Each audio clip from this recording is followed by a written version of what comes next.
किधर से आइए भैया? हैदराबाद से। హైదరాబాద్ से ఎక్కడ మీది? తెలుగు తెలుగు తెలుగు हाँ, ఓకే. సో ఎక్కడ హైదరాబాద్ లో ఎక్కడ? హైదరాబాద్ మా సికింద్రాబాద్ లో ఉంటాం. ఎప్పుడు వచ్చారు మీరు ఇక్కడికి? నేను 2 రోజులు అయింది వచ్చి. 2 days అయింది. సో ఇప్పుడు మళ్ళీ ఎందుకు అంటే ఒక గొడవ లాంటి వాతావరణం ఉన్నది, ఆల్రెడీ రిజైన్ చేసిండు అయిపోయింది కదా, మరి ఇంకా ఎందుకు ఇక్కడ నుంచి వెళ్ళడానికి సిద్ధంగా లేరు? గొడవ కాదు అంటే 3 డిమాండ్లు ఉండే కదా. 3 డిమాండ్లు ఒకటి ఈ మంత్రి రాజీనామా చేయాలి, సరే ఆయన చేశాడు. ఇంకా 2 డిమాండ్లు ఉన్నాయి. ఈ ఎవరైతే స్టూడెంట్స్ చనిపోయారో ఆత్మహత్య చేసుకోవాల్సి వచ్చిందో ఈ ఇన్కంపిటెన్స్ వల్ల వాళ్ళ ఫ్యామిలీస్ కి ₹1 కోటి నష్టపరిహారం ప్రభుత్వం చెల్లించాలి. అండ్ మూడోది 20th జూలై ఆ రోజు ఏ విధంగా అయితే ఇంతమంది స్టూడెంట్స్ పీస్ఫుల్ గా నాన్ వైలెంట్ గా చేస్తున్న స్టూడెంట్స్ ఏ విధంగా అయితే కొట్టారో, వాళ్ళ మీద ఎన్నో అవి ఇవి కేసులన్నీ పెట్టారో అవన్నీ తీసేయాలి. వాళ్ళ మీద వాళ్ళని ఏ విధంగా కూడా హ్యారస్ చేయకూడదు, పనిష్ చేయకూడదు అన్న అష్యూరెన్స్ ఉండాలి. అంతే. ఈ 3 డిమాండ్లు అయిపోతే ఎవ్రీవన్ విల్ గో హోమ్. ఆయన రిజైన్ చేశాడు. 2 డిమాండ్స్ అంతేకాదు ఆ రోజు ఎవరైతే బ్రూటాలిటీ చేశారో వాళ్ళ మీద యాక్షన్ జరగాలి. సో ఇప్పుడు మరి విరమిస్తున్నామని చెప్పేశారు కదా ఆల్రెడీ. సో ఎక్కడి వాళ్ళు అక్కడ వెళ్ళిపోండి, మెట్రోలు కూడా ఓపెన్ అయిపోయినాయి, టికెట్ కూడా ఏం లేదని చెప్తున్నారు. ఏదైనా ఎందుకంటే ఇవాళ టాక్స్ అవి ఉన్నాయి కాబట్టి వెళ్ళిపోమనేది. కానీ జనాల్లో ఒక ఉత్సాహం ఉంది, ఊపు ఉంది.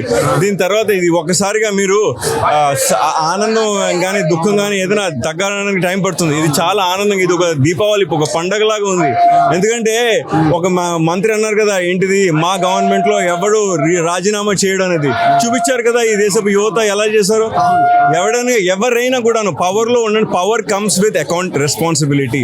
పవర్ ని మీరు సరిగ్గా ఎక్సర్సైజ్ చేయకపోతే you have the responsibility to resign and step aside. వీళ్ళ వెనక దొంగలు ఉన్నారు, యాంటీ సోషల్ ఎలిమెంట్స్ ఉన్నాయి, ఇవన్నీ. మరి ఇప్పుడు యాంటీ సోషల్ ఎలిమెంట్స్ కి మీరు భయపడ్డట చూస్తున్నారు కదండి వాళ్ళు అంటున్నా గవర్నమెంట్. అదే కదా, అది యాంటీ సోషల్ ఎలిమెంట్స్ అయితే మరి వీళ్ళందరూ మరి వీళ్ళకి తల ఉంచడం ఎందుకు? అట్లానే ఫార్మర్స్ ప్రొటెస్ట్ అప్పుడు ఇక్కడ ఉన్న వాళ్ళు అందరూ కలుస్తాను ఇలా అన్నారు. మళ్ళీ అలాంటప్పుడు ఆ బిల్లుని వాపస్ తీసుకోవడం ఎందుకు? అట్లా ఏంటంటే ఇది ఒక స్టాండర్డ్ ఫార్ములా అయిపోయింది. ఎవడైనా మా ప్రభుత్వానికి విరుద్ధంగా మాట్లాడితే వాడు ఒక దేశద్రోహి.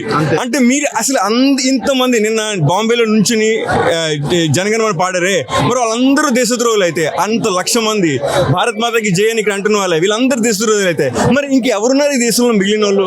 ఈ సర్టిఫికెట్లు ఎవడిస్తాడు పేట్రియాటిజం? అండ్ వీళ్ళందరూ దేశద్రోహులు అయితే మీరెవరు?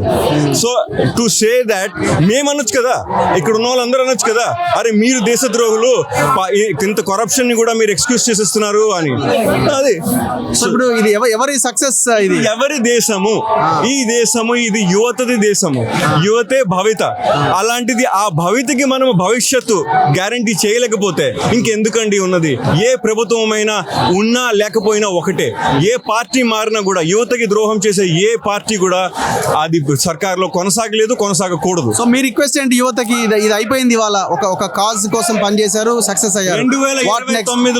2029లో ఈ ఒక్క వేలుతో పఠాన్లో షారుఖ్ ఖాన్ అంటాడు చూసారా, ఒక్క వేలుతో ఈ దేశాన్ని మార్చేయచ్చు, ఈ దేశ చరిత్రను మార్చేయచ్చు. ఈ దేశ యువత చూపించబోతున్నారు 2029లో ఏ విధంగా మళ్ళీ ఇంత భ్రష్టు పట్టిన సర్కారు వాపసు పవర్ లోకి రాకుండా, ఎలాంటి ఏ కరప్ట్ సర్కారు కూడా పార్టీ కూడా మళ్ళీ పవర్ లోకి రాకుండా 2029లో దే విల్ డూ ఇట్. అప్పటి వరకు ఈ మొబిలైజేషన్, ఈ ఎనర్జీ ఉండాలి. ఇవాళ ఇప్పుడు ఎవరెవరైతే కలుసుకున్నారో, ఇక్కడ ఏవైతే ఫ్రెండ్షిప్స్ అయ్యాయో వీళ్ళందరూ కలుస్తారు. వీళ్ళందరూ they will be a movement that will last till 2029. So country will decide, so youth will decide. Absolutely the youth. So మరి ఇప్పుడు అన్ని పార్టీలు అట్లే ఉన్నాయి కదండి, మరి ఏం చెప్తారు మీరు? ఏ పార్టీ దేనికి? అది అన్ని పార్టీలు ఒకేలాగా ఉన్నాయని చెప్పి ఇది ఒక టీనా ఫ్యాక్టర్ అంటారు చూసారా, దెర్ ఇస్ నో ఆల్టర్నేటివ్ అని. ఇంకా ఈయన కాకపోతే ఇంకెవరు లేరు అన్నది. అరే నాకు అర్థం కాదండి, మీరున్నారండి, మీరు clearly you're very well educated, మీరు చాలా ఆర్టికులేట్ జర్నలిస్ట్. నాకు అర్థం కాదండి, మీరు ఎందుకు అవ్వకూడదండి మినిస్టర్? ఈ దేశంలో who decides that somebody only ఒక పార్టీలో ఉన్నవాడు ఫలానా పార్టీ మాత్రమే అవ్వాలనేది? యువత రాజకీయాల్లోకి రాకపోవడమే ప్రాబ్లం అండి. ఎందుకంటే ఈ రాజకీయాలు ఎవరు వారసత్వంగా వస్తున్నాయి, వాళ్ళు ఎవరు మాత్రమే చేస్తారు. చేస్తారు, ఏదో ఒక పర్టికులర్ సంఘంతో కలిస్తే మాత్రమే మీరు ఎన్నికల్లో నిలబడొచ్చు అనేది ఇది మూర్ఖత్వం. ఇలా అనుకుంటే ఎంతో మంది లీడర్స్ ఎప్పుడు వచ్చేవాళ్ళు కారు. అటల్ బిహారీ వాజ్పేయి కానివ్వండి, జయప్రకాష్ నారాయణ్ కానివ్వండి, ఆఖరికి జవహర్లాల్ నెహ్రూ కానివ్వండి, వాళ్ళు యువతగా రాజకీయాల్లోకి వచ్చారు కాబట్టే ఈ దేశం ఇవాళ ఇలా ఉంది. యూత్ రాజకీయాల్లోకి రావాలి. అబ్సల్యూట్లీ.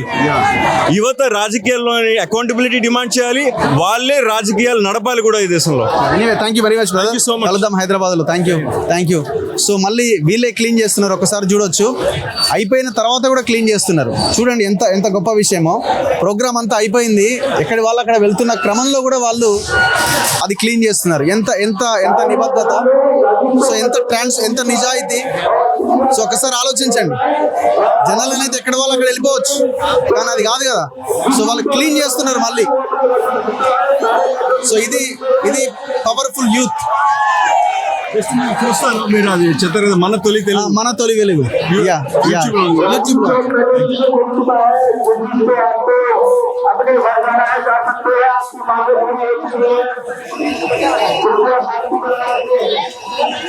సో ఒక్కసారి చూడండి ఏ స్థాయిలో యూత్ ఇక్కడ మనకు కనబడుతున్నారో. సో ఎంత మంది ఉన్నారో చూడండి, ఎన్ని వేల మంది ఉన్నారో. ఇటు సైడ్ చూడు.